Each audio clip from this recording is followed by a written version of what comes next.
Pagi tadi berlangsungnya sidang media oleh Panel Keamanan Kerajaan Filipina, Barisan Pembebasan Islam Moro MILF dan Badan Penyataluahan Antarabangsa mengenai protokol penyatauliahan senjata dan pejuang MILF. Laporan lanjut bersama wartawan Syahrizal.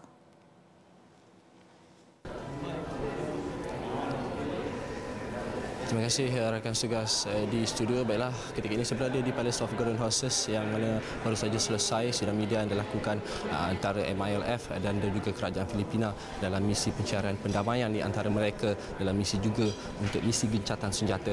Dan yang terbaru yang kita dengar adalah kejadian yang berlaku di Mama Sipano yang mana itu adalah rentetan yang berlaku dalam sesi gencatan senjata dan juga pendamaian yang sudah dilakukan, dan salah satu usaha yang dilakukan adalah yang diwakili oleh kerajaan Malaysia sendiri sebagai pendamai. Dan ketika ini bersama saya adalah merupakan Tengku Dr. Abdul Ghaffar yang juga sebagai fasilitator kepada proses pendamaian ini.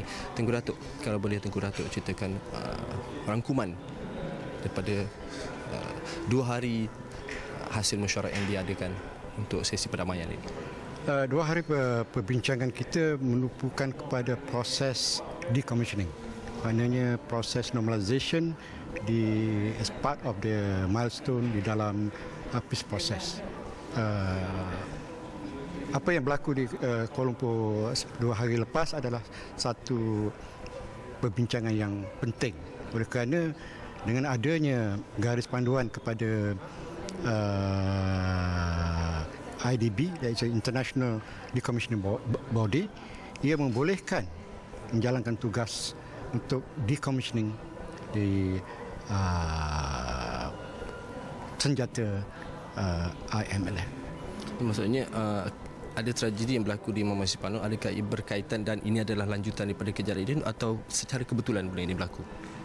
I think apa yang berlaku di 25 Januari adalah tidak kena-mengena dengan peace process, because itu adalah satu operasi yang dijalankan oleh pihak polis Special Force Filipina untuk mendapatkan target-target sasaran high value target, iaitu Marwan, Osman Basit, dan ada lagi 2-3 ahli kumpulan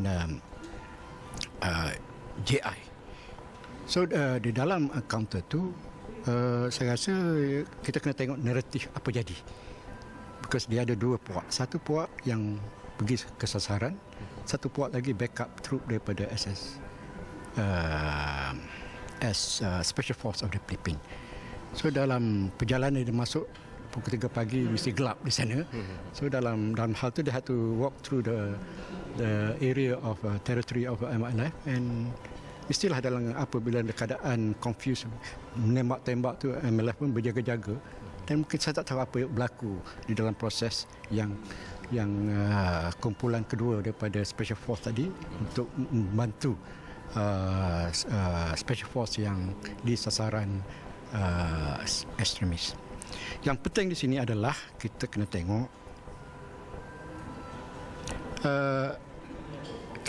tengok, the target is extremism, dan extremism boleh menghancurkan